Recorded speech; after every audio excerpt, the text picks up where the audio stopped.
ፊልሙ የሚጀምረው የሁለተኛ ደረጃ ትምህርት ቤት ተማሪ የሆነችው ኬሲ ቤከር በቤቷ ስልክ ምላሽ ስትሰጥ ነው። ማራኪ ድምፅ ካለው እንግዳ ሰው ጋር እያወራች ነው። ስልኩን ለጥቂት ጊዜ ትዘጋዋለች፣ ግን እንግዳው ሰው ለማውራት መልሶ ይደውላል። ጥቂት ካወሩ፣ ከተሳሳቁና እርስ በርስ ስለሚወዷቸው አስፈሪ ፊልሞች ካወሩ በኋላ እንግዳው ሰው ይቀየራልና እሷን እየተመለከተ መሆኑን ይነግራታል። ኬሲ በፍርሃት ሁሉንም በሮች ትቆልፋለች እና ትልቅ የእግር ኳስ ተጫዋች በሆነው የፍቅረኛዋ እርዳታ እንግዳውን ለማስፈራራት ትሞክራለች። ግን እሱ ከውጪው በረንዳ ላይ ታስሮ ደም እየፈሰሰው ታገኘዋለች። እንግዳው ሰው ስለ አስፈሪ ፊልሞች ጥያቄዎች ይጠይቃታል እና ትክክል ከመለሰች ፍቅረኛዋ ስቲቭ ይኖራል፣ ከተሳሳተች ይሞታል። እንግዳው ሰው ትንሽ ማጥመጃ የሆነ ጥያቄ ይጠይቃል። ኬሲ በትክክል አትመልስም፣ ይህም የስቲቭን ሞት ያስከትላል። እንግዳው ሰው በመጨረሻ የቤቱ በር ይሰብራል። ኬሲም ቀስ ብላ ወደ ውጪ ትወጣለችና ወላጆቿ በመኪና ሲመጡ ታያለች፣ ግን ጎስትፌስ ያገኛታልና ደረቷ ላይ ይወጋታል። ኬሲ ታችኛው ሰውነቱ ላይ ትመታዋለችና ለመሸሽ የመጨረሻ ሙከራ ታደርጋለች። ወላጆቿን ለመጥራት ትሞክራለች፣ ግን አልቻለችም። ጎስትፌስ ይይዛትና ይጨርሳታል። ወላጆቿ በስልክ መስመሩ ሌላኛው ጫፍ ድምጿን ይሰማሉና ቤቱ በጭስ እንደተሞላ ያገኙታል። እናቷ ጎረቤት ቤት ሄዳ ፖሊስ ለመጥራት ስትሮጥ ኬሲ ከፊት ለፊት ባለው ዛፍ ላይ ተሰቅላ ታያለች። ይህ ከሆረር ፊልሞች እጅግ በጣም ዝነኛ ከሆኑ የመክፈቻ ትዕይንቶች አንዱ ነው። የሚቀጥለው ቀን ምሽት ሌላኛዋ የሁለተኛ ደረጃ ተማሪ ሲድኒ ፕሬስኮትና ፍቅረኛዋ ቢሊ ሉሚስ እናያለን።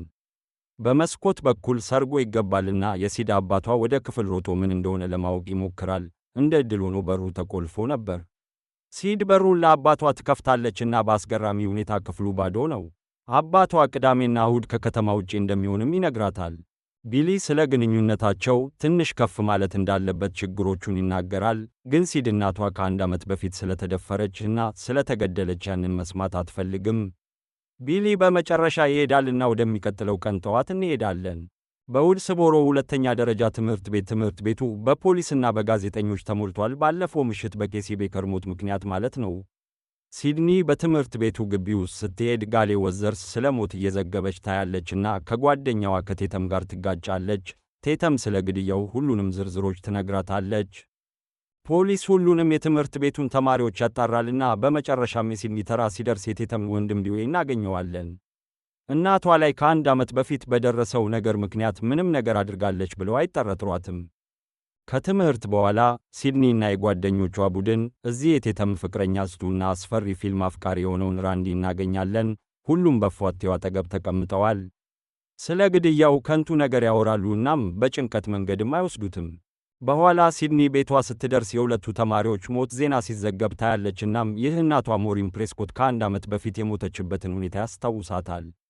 ሲድኒ ከዚያ በኋላ ማየትን ታቆምና ለማንቀላፋት ወደ ሌላ ክፍል ትሄዳለች። ከቴተም የስልክ ጥሪ ተቀብላ ትነሳለች። ቴተም ሲድን ዛሬ ማታ ምን ፊልም ማየት እንደምትፈልግ ትጠይቃታለች። ከጥሪው በኋላ ማራኪ የወንድ ድምፅ ያለው ሌላ ጥሪም ትቀበላለች። ጥቂት ወሬ ካወሩ በኋላ ጎስትፌስ በቤቷ የፊት በረንዳ ላይ መሆኑን ይነግራታል። ታጣራለች፣ አታየውምና ውሸቱን እንደሆነም ትናገራለች። ጎስትፌስ ከዚያ እናቷን እንደገደላት እሷንም እንደሚገላት ያስፈራራታል። ወደ ውስጥ ትገባለች፣ በሩን ትቆልፋለች እና ከኋላዋ ጎስትፌስ ይወጣል። ትንሽ ትግልም ይገጥማሉና ወደ ላይ ይሯሯጣሉ። ሲድ በሩን ትቆልፋለችና በኮምፒውተር በኩል ለፖሊስ ትደውላለች።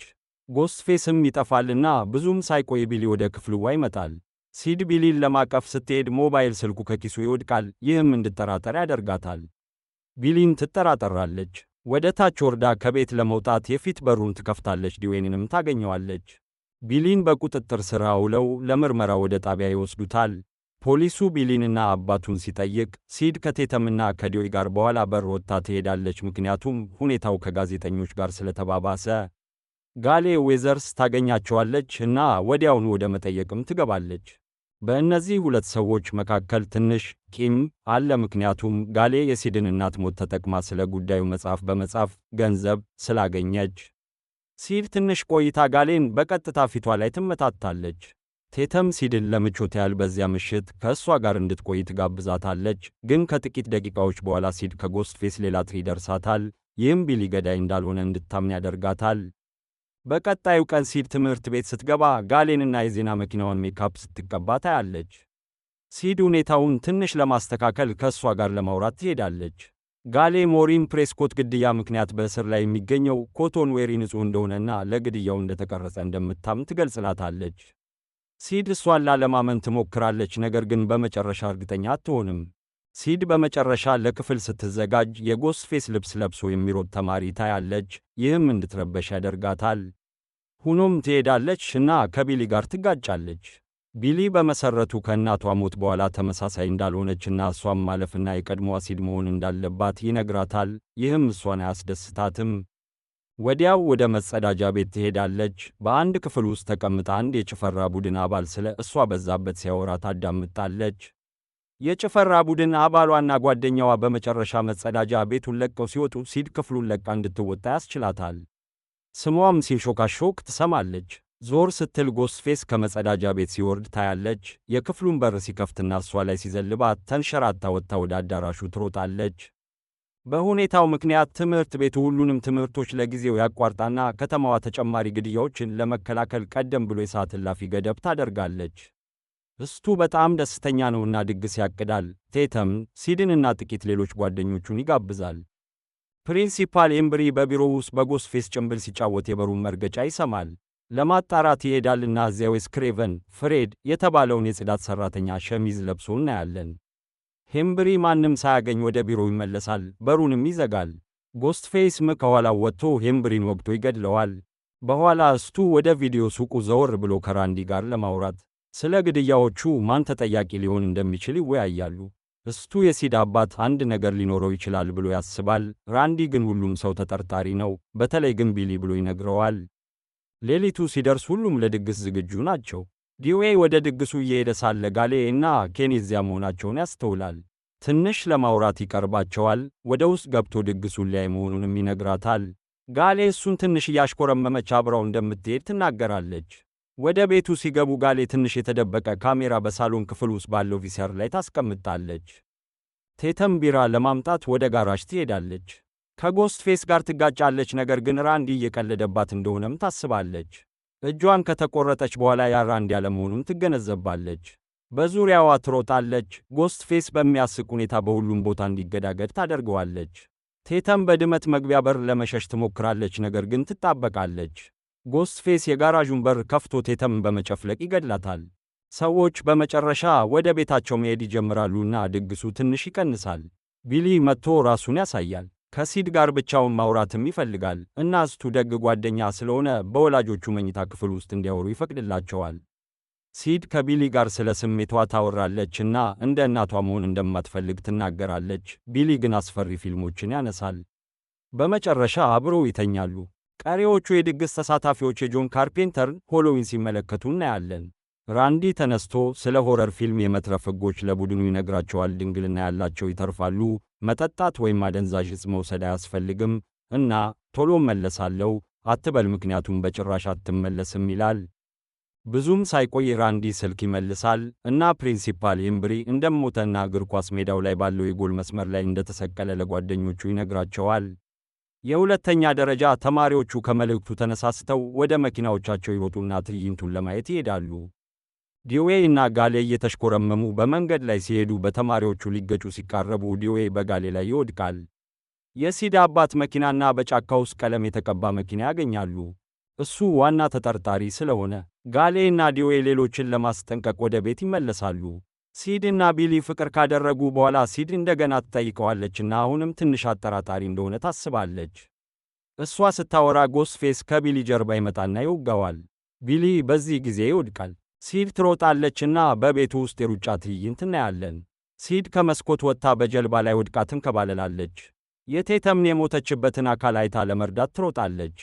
ራንዲ ስክሮና ደክሞ አሁንም ሆሎዊን እየተመለከተ ነው። ጎስትፌስ ከኋላው ሲመጣ ጎስትፌስ ሊገድለው ሲል ራሱን ዞር በል እያለ ሳያውቀው ራሱን ያስጠነቅቀዋል።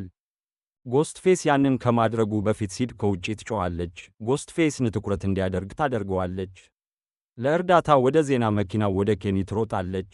ምን እየሆነ እንዳለ ለማየት ይወጣል፣ ነገር ግን ከመኪናው 2 እርምጃዎችን ከመውጣቱ በፊት ጉሮሮው ይቆረጣል። ጎስትፌስ ሲድን ያሳድዳል፣ ግን ሸሽታ ወደ እርሻው ትሮጣለች። ዲዌይ እና ጋሌ ወደ ቦታው በድንጋጤ ይመለሳሉ። ዲዌይ ቤቱን ይመረምራል። ጋሌ ራሷን መኪና ውስጥ ቆልፋ እርዳታ ለመጥራት ትሞክራለች። ራንዲ ብቅ ብሎ ያስደነግጣታል። ይህም ጋሌ ራንዲን ብዙ ጊዜ እንድትመታ ያደርጋታል። ጋሌ መኪናውን አስነስታ ትነዳለችና የኬኒ አካል በንፋስ መከላከያ መስታወቱ ላይ ይወድቃል። መንገዱን ትቀጥላለች፣ ግን ሲድ በመንገድ መሃል ብቅ ብላ ጋሌ ከመንገድ ወጥታ እንድትጋጭ ታደርጋለች። ሲድ ስለ ጋሌ ደንታ የሌላት መስላ ወደ ቤቱ ትመለሳለች። ዲዌይ ከፊት በር ላይ ቢላዋ በጀርባው ተተክሎ ሲወጣ ታያለች። ጎስትፌስ ተከትሎት ይመጣል። ቢላዋውን መልሶ ይወስዳልና ሲድን ወደ ፖሊስ መኪና ያሳድዳታል። እንደ አለመታደል ሆኖ ለሲድ ጎስትፌስ ቁልፎቹ አሉት። የኋላውን በር ከፍቶ ሲድን ይይዛታል፣ ግን እንደገና ትሸሻለች። ወደ ቤቱም ትመለሳለች። የዲዌይን ሽጉጥ ታነሳለችና ዞር ስትል ራንዲና ስቱ ሽጉጡን እንዲሰጧት ሲለምኑ ታያለች። እርስ በርስ ገዳይ እንደሆኑ ይካሰሳሉ። ማንንም አታምንምና በሩን በሁለቱም ላይ ትቆልፋለች። ቢሊ ተመልሶ ብቅ ይላል። ከደረጃው ላይ ወድቆ መራመድ እንደማይችል ያሳያል። ሲድ ሽጉጡን ትሰጠዋለች እና ቢሊ የፊት በሩን ከፍቶ እርዳታ ለማግኘት ይሞክራል። ግን በምትኩ ራንዲ እየጮኸ ስቱን ገዳይ እንደሆነ እየከሰሰ ገባ። ቢሊ በዝግታ ዞር ይልና ሌላ አስፈሪ ፊልም ያነሳል እና ራንዲን ደረት ላይ ይተኩስበታል። ደም አስመስሎ ለመታየት የበቆሎ ሽሮፕ እንደተጠቀመም ይገልጻል። ሲድ ተደናግጣ ወደ ስቱ ሮጣ እርዳታ ትጠይቃለች። ስቱ ድምፅ ቀያሪ ያወጣል። ይህም እንደገና ማራኪውን የወንድ ድምፅ እንድንሰማ ያደርገናል። ወጥ ቤት ውስጥ ያጠምዷታልና የአእምሮ በሽተኛ ጎናቸውን ያሳያሉ። ሲድም በብዙ መንገዶች ያስደነግጧታል። እነሱም እናቷ ሞሪን ፕሬስኮትን የገደሏት እነሱ መሆናቸውን ይገልጹላታል። በግልጽ እንደሚታየው ሞሪን ከቢሊ አባት ጋር ትተኛ ነበር። ይህም ወላጆቹ እንዲፋቱና እናቱ እሱን እንድትተው አድርጓል። ኮቶን ዌሪን ለዚያ ግድያ አቀናብረውት ነበር። እናም የሲድን አባት ደግሞ ለእነዚህ ሁሉ ግድያዎች ሊያቀናብሩት እንደሆነ ይገልጻሉ። እቅዳቸውን በሙሉ ያብራራሉና ጉዳዩን ለመጨረስ ሲድን እርስ በርስ ሲወጉ እንድታይ ያደርጓታል። ግን በጣም ጥልቅ አይደለም። እነሱም እንደተጠቁ ግን እንደተረፉ ለማሳየት ነው እንደዛ ያደረጉት። ለመጨረስ ዝግጁ ከሆኑ በኋላ ስቱ ሽጉጡን ሊያመጣ ይሄዳል፣ ግን በሌላ ክፍል ውስጥ እንደሌለ ይገነዘባል። እዚያ ጋሌ ቆማ ሽጉጡን ተዘጋጅታ ለመተኮስ ትሞክራለች፣ ነገር ግን ሴፍቲው እንደበራ አትገነዘብም። ቢሊ እሷን ከደረጃው ላይ ይረግጣታልና ሽጉጡን መልሶ ይወስዳል። ሲድ ለመደበቅና ፖሊስ ለመጥራት ዕድሉን ትጠቀማለች። ከዚያም ቢሊንና ስቱን በድምፅ ቀያሪ በመጠቀም ትደውልላቸዋለች። ይህም ቢሊ እንዲናደድ ያደርጋል። ስቱ ከሲድ ጋር በስልክ ይቆያል። ፖሊስ እየመጣ መሆኑንና ወላጆቹ በእሱ እንደሚናደዱ እያወቀ ያለቅሳል። ቢሊ ከደረጃው በታች ያለውን ክፍል ሊመረምር ሲከፍተው ሲድ የጎስትፌስ አልባሳትን ለብሳ ከቢሊ ደረት ላይ ጃንጥላ ይዛ ትወጋዋለች። ስቱ እየጮኸ ሲድን ይገጥማታል። ይታገላሉ፣ ግን ሲድ አሸናፊ ሆና ወጥታ ቲቪውን ራሱ ላይ ገፍታ ስቱን ትገድለዋለች። ሲድ ወደ ራንዲ ተመልሳ ለማየት ስትሄድ ቢሊ ተነስቶ ራንዲን ይመታታልና ሲድን ሊወጋ ሲዘጋጅ ጋሌ በዚህ ጊዜ ሴፍቲውን አጥፍታ ቢሊ ደረት ላይ ትተኩሰዋለች። ሦስቱ ተሰብስበው በቢሊ ላይ ይቆማሉ። ለመጨረሻ ጊዜ ለማስፈራራት ተመልሶ ሲነሳ ግን በቀጥታ ራሱ ላይ በጥይት ይመቱታል። የሲድ አባት ከዚያ ከተደበቀበት ወጥቶ ይፈታል። ጠዋትም ይሆናልና ፖሊስና የሕክምና ባለሙያዎች እዚህ አሉ። ዲዌይ አሁንም በሕይወት ያለ ይመስላል፣ ነገር ግን በአምቡላንስ እየተወሰደ ነው። ፊልሙ የሚያበቃው ጋሌ ዌዘርስ በዚህ ቤት ውስጥ ስለተፈጸሙት ክስተቶች ዘገባ ስትሰጥ ነው።